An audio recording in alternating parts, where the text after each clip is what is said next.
Hey everyone, Dal here, and I have a little demo for you on some different ways to finish your drawing for project 3. Most of you should be at this stage with your portrait where you have 5 layers of value blocking. So you have your light shadow, your mid shadow, your dark shadow, mid lights, and highlights all laid out according to what your photo looks like. And for some of you, you may be happy with how the drawing looks at this point, in which case you're welcome to leave it fairly hard-edged if you like that sort of graphic look. But if you want something that's a little bit more rounded and has a more convincing sense of three-dimensional form, there are several ways that you can finish it. I'm going to show you 2. So a lot of you I know are really interested in the idea of blending your drawing pretty smoothly.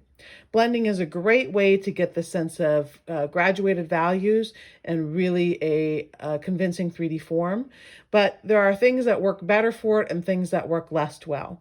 So what I want to caution you about most specifically is that when you blend your drawing, it's really important that you do not lose the structure that you have created through your very strong lights and darks that you did with your value blocking. So in other words, I don't want to just blend this all the way smooth because then it just becomes one gray. I want to blend strategically and add some intermediate values in such a way that it becomes more convincing. So one thing that you can do is you can use either your fingers, you can see I've already been blending with mine, or your blending stump to run right along the line in between the values.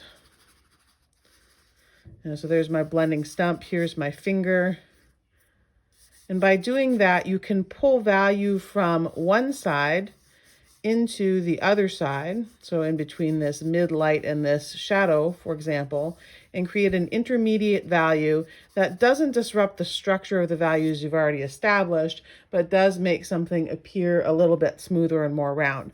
It depends on how much of a turn you want. You can pull it out a little more, but again, I caution you about going too far away from the edges in between values, because that's when you start to get everything looking sort of gray and not very much like a form anymore. And then it just becomes sort of an all over value. That happens to a lot of people with this project. So I want you to be kind of careful about that.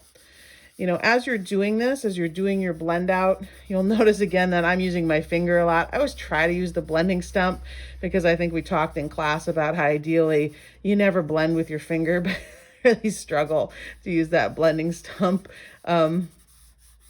I'm too used to doing it with my fingers. But in an ideal world, you don't do blending with your fingers because it rubs the oil of your hand into whatever it is that you are drawing. So at any rate, there we have something that is appearing a bit more blended. I'm going to bring some of this dark value in from the sides and soften this edge over here. One thing about edges, when you are trying to draw something that looks convincingly three-dimensional, is that wherever something turns back in space, you always want that to be a bit of a softer transition, something that doesn't have a hard outline or a hard edge, but instead has this nice sort of soft blended out or just generally softened edge. That's going to look more convincingly like it turns back in space. I'm going to go into my highlight here and soften it just a little bit, blend it out with what's around it. I can also come back in with my drawing materials and add little bits of value as I need. If I want something to be a little lighter or a little darker, I can certainly do that. I'm going to bring in a little bit of light over the surface here.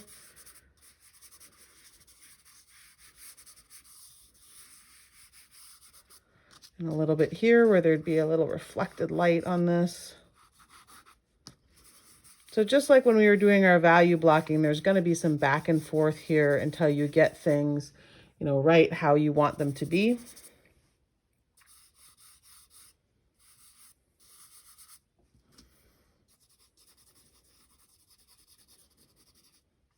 And then I will just take my cast shadow here and soften that up a little bit. Make it a little softer around the edges. Make sure this transitional edge here has been softened and doesn't have an outline on it. And we've got something that is starting to feel pretty blended. Bring my white down just a little bit. I got a little too much black in here.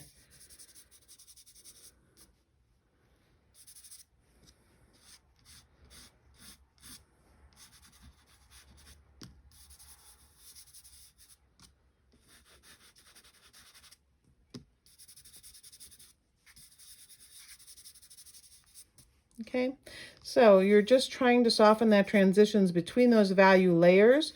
Add or subtract as needed, but what you don't want to do is lose where the value blocking is and have the whole thing get a little bit too much gray all over. You still want to keep this sense that light is hitting something and a shadow is coming back here. So that's blending something out really smooth. The other method that you can do, well, there are many, but the one that I'm going to talk about here is leaving a bit more mark making. So you're still blending. Sorry, you hear my text signal going off in the background.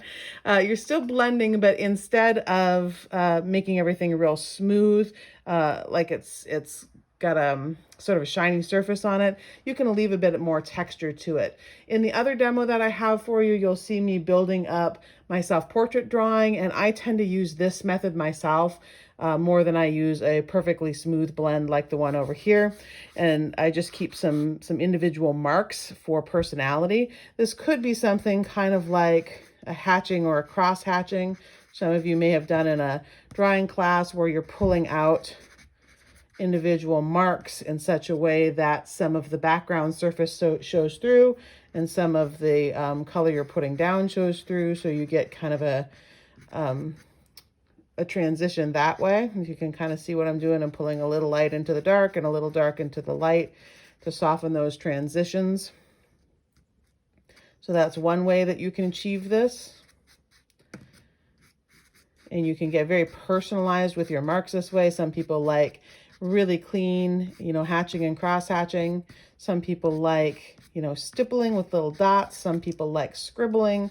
There's all kinds of different things you can do to create more of a transition in between your values. Another thing that you can do if you don't want to have super discrete marks like this is you can use the side of your chalk or your charcoal to make almost painterly brushstroke like marks. And this is, again, what I do a lot. I will sort of go back and forth with the white chalk and either the vine charcoal or the compressed charcoal and use them kind of as a blending stick in and of themselves to get this nice sense of mark making while being a little bit smoother than the discrete marks. Just because this is my personal taste, I like texture a whole lot, but again, if you're somebody that likes things more smooth and perfectly blended out, that's totally okay. This is the part of this project where you get to bring yourself and your interests and what you like in drawing into the mix, as long as, like I said, you don't lose that sense of structural form building, light and shadow that you worked so hard to do during your value blocking. So you don't want to get to the point where you've just made everything completely blended together and there's no sense of that structure anymore. That's really sad, because where a bold drawing that reads really well across the room comes from is by having this contrast between darks and lights that make it look like light and shadow is falling on something. A little bit of work down here in our cast shadow.